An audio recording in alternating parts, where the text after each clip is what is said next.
Hey there guys, welcome back to the channel. Today we're doing a commander deck tech on one of the new commanders from Innistrad. We're going back again. This is Wilhelt, the Rotcleaver, a black-blue zombie-based commander. And I'm actually going to say I'm really excited about this new decay mechanic they've added for zombies. So he's 4 mana, he's a 3/3 blue, black zombie warrior. But the main part is, whenever another zombie you control dies, if it didn't have decayed, create a 2/2 black zombie creature token with decayed. So the idea is, they get another use, another go, but they're all weak and brittle because they pretty much got wrecked the last time. They kind of been put back together.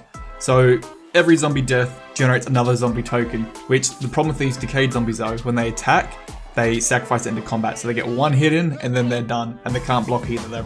They are literally on their last legs. In addition, at the beginning of your end step, you may sack a zombie if you do draw a card, which is actually quite nice to have. So it's just good old black-blue zombie tribal, a lot of lords, a lot of zombie generation and whatnot. And you just push your army across the table.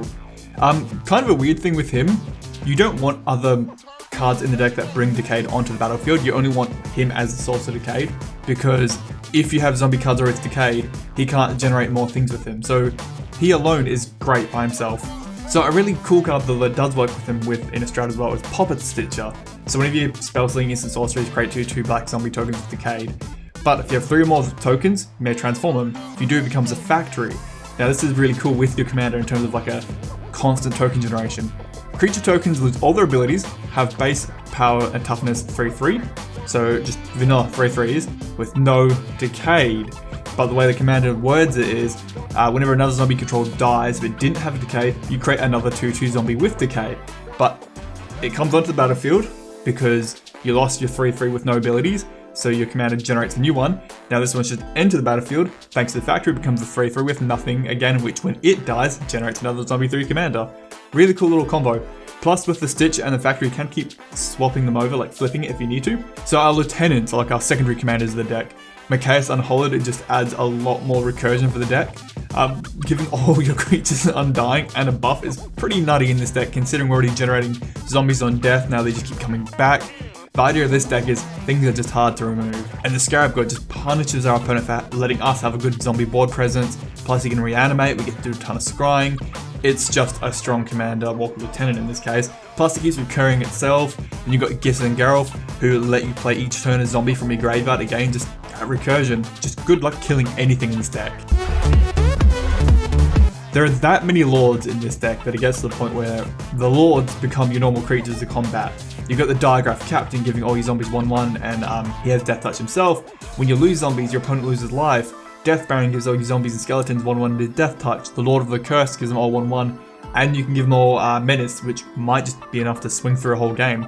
The Reaper gives them all 1/1 as well, plus he can exile things from graveyards to make more tokens. Lord of the Undead gives them all 1/1, plus you can just return zombies from your graveyard to your hand.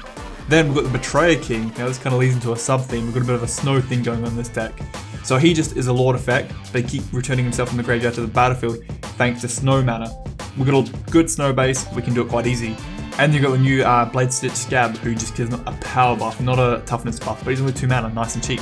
Or these two scare me. They only do affect tokens, but a good chunk of your army will be tokens. The Overseer and the Skylord. The Overseer gives all your zombie tokens, hexproof and menace. That's quite good actually. And the Skylord makes them flying, which is kind of comical when you think about it. Just, they're trudging along, doing their thing, and then just like, yo, wings boys, let's fly, and up they go. Thunder War Chief is just a powerhouse in this deck. 2/1 buff and makes them cheaper to cast all your zombie spells. Yes please. Where shall my blood be spilled? Now that's your cannon fodder, the boys that are just going to walk into the front line. Ghoul Collar Gilsa, you can sack your zombie tokens to just make more zombie tokens. It's hello cat. Let me get the cat out. Oh, I'm getting anything. Alright, and then you've got Endless Ranks of the Dead, which just keeps pumping out tokens every turn, rounded down from any you already got. Dreadhorde Invasion always is amassed at every turn. Yes, it's only ever 1 token growing, but if you have no token that's a zombie army, you always get another one. Then you got the Diagraph Colossus, which every time you're casting more zombies, is generating more zombies. Plus he gets himself buffed up based on how big your graveyard is with the number of creatures in there. Just never ending. Then you got the Lich Lord of Unks, or Unks. I really want to say it like Oots, get like a bit of effort in there. Make zombie tokens that are wizards. He can really punish your opponents. They lose life and mill cards based on how big your zombie army is. He can be used to start chipping away your opponent for like 10 life at a time. The new Rise of the Dreadman from Kaldheim is actually really cool. You just create X zombie tokens based on the non-token started this turn. It helps you kind of rebuild and recycle your board after maybe a board wipe. Phyrexian Crusader is just a really efficient zombie. He's 3 mana for a 2/2 with first strike, pro red and green, pro white, sorry. And infect, like the infect, we're not going for an infect win, but it just keeps other creatures permanently debuffed. The brand new champion of the Perished, clever wordplay. Just every time zombies enter the battlefield, he gets bigger. Just a really good creature. Then we've got our returning zombies, which is a pain in the butt. Gravecrawler, Ebon Death, and Relentless Dead are just going to keep coming back. The good thing with Relentless Dead, he can bring other things back but with him. For these 3 guys in your graveyard, you don't care, you just keep replaying them off themselves, which is really cool. The new white, if it kills something in combat, it's going to generate your token as well, really cool to have. And your good old Digraphical, just efficient 2/2 for 1 mana. Love them. My faith is my shield! Supporting pieces, we do have a lot of protection in this deck. Got you both the booties and Lazotep Plating. I like it because it gives everything and you hexproof turn a turn, but also generates you a zombie token or a masses 1. In terms of like a tutoring theme, we run Sidisi, which can exploit something, so we just tutor our deck for anything. The good old Corpse Harvester, love it in a zombie deck. You sacrifice a zombie, you search the library for a zombie card and a swamp into your hand. Really good tutoring effect. Then you got the Violent Tumor, who's a zombie himself, which is cool artwork. When he enters, you search for any card into your graveyard. I'm probably going to search for Ebon Death or something, so you can keep resurrecting that dragon. Or, good supporting theme, good old Rooftop Storm. All your zombie spells are nothing. They are 0 to play. Real nuts card, but don't rely on us when you did them. And of course, being zombies, bit of a extra resurrection theme. You got Persist, the card which is literally persist the mechanic. You got good old Reanimate, you got Red Return, which has flashback too. Victimize, sack 1 thing, get 2 things back. Or our bomb card, Zombie Apocalypse. You destroy all destroy all humans and resurrect all zombies. Yes please, that's your whole graveyard coming back in, boys. And we run Whip of Erebos. The lifelink is nice to have, plus the one-off resurrection is a nice feature to have if you need a big boy to come in. And then the first of Lockwane, she's really cool because she just says whenever a black creature enters the battlefield, each opponent loses 1 and we gain 1, which is an entire deck at this point. And you can sack zombie creatures to draw cards, especially those little decayed guys. They have great value for her. With the draw thing keep going on, Phyrexian Arena, must have of course. Crypt Breaker, you can tap 3 zombies you control to draw a card and lose their life. I'll pay that all day long. Plus it itself can generate zombie tokens, which is nice. The Undead Augur, every time we're losing zombies we get to draw a card and lose life. Or good old Skull Clamp, just start chucking them onto boys, sack them out, let them die to combat, whatever, you draw 2 cards in every death with that one. More one-off draws, Serum Visions, and Fact and Fiction and Knight's Whisper, pretty staples in the format. Good thing with Fact and Fiction, you don't care what pile your opponent does, because if it goes to the graveyard, if you're a zombie deck, you get to reanimate it anyway, so it's a win-win for you there, really. For the Emperor! In terms of removal, we have actually a couple of zombies which can do removal for us. Good old Fleshbag Marauder enters, everyone has to sack a thing, which you keep resurrecting him, sucks to be your opponent. The newer Murderous Rider has a Swift End built in as an adventure, so you can kill something, then play the zombie itself.